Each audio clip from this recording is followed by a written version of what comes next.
Friends welcome to Paul audios. Friends இன்றைக்கி video பார்த்தீங்கன்னா நம்ம வந்து நம்முடைய ஆம்பிளிஃபையர் வந்து எந்தளவுக்கு குவாலிட்டி மைண்ட் மட்டும் தான் நம்ம வந்து இப்போ காட்ட போடுறோம். ஏன்னா நம்மகிட்ட ஆம்பிள் எல்லா கஷ்டமும் தெரியும். நம்ம பண்ண ஆம்பிளாக மேக்ஸிமம் பார்த்தீங்கன்னா எந்த ஆம்பிளையுமே வந்து சீக்கிரம் வந்து ஐசியோ டிரான்சிஸ்டர் மாஸ்பெட்டோ வந்து எதுவும் போயிருக்காது.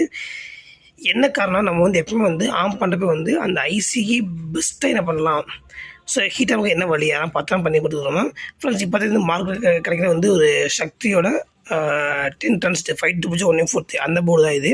ஸோ இப்போ தான் மார்க்கெட் வர போர்டில் வந்து அந்த போர்டு அந்த ஹிச்சிங் போர்டு வந்துச்சு. நான் அந்த ஃபுல்லாக கழட்டிட்டு நான் ஸோ இப்போ என்ன பண்ணால் இந்த வந்து ஹீட்டில் வந்து எந்த ஹீட்டிங்ஸும் வரக்கூடாது. அதுக்காக வந்து ஃப்ரெண்ட் நான் வந்து ஃபுல்லாக வந்து நான் ஹிச்சிங் கவனம் ஃபுல்லாக எடுத்து போட போகிறேன். நான் ஹிச்சிங் கவனம் எடுத்து ஃபுல்லாக அப்ளை பண்ணிட்டு அப்போ நான் ஸ்க்ரூ பண்ணி நான் ஃபிட் பண்ணிடுவேன். அப்போ என்னன்னா வந்து சீக்கிரம் வந்து போர்டில் எந்த ஒரு ஹீட்டிங் இஷ்யூ ஆகாது, சீக்கிரம் இந்த டிரான்சிஸ்டர் ஐசி போகாது உங்களுக்கு. அதுக்காக பண்ணுற ஃப்ரெண்ட்ஸ் எப்பவுமே நம்ம வந்து குவாலிட்டி மெயின்டைன் பண்ணிட்டு நம்ம அதுக்காக பண்ணுற ஃப்ரெண்ட்ஸ். ஏன்னா ஒர்க் அதிகம் பட் வந்து நமக்கு பர்ஃபெக்டாக இருக்கும் ஃப்ரெண்ட்ஸ். வீடியோ பிடிச்சினா லைக் பண்ணுங்கள் ஃப்ரெண்ட்ஸ். தேங்க்யூ ஃபார் வாட்சிங்.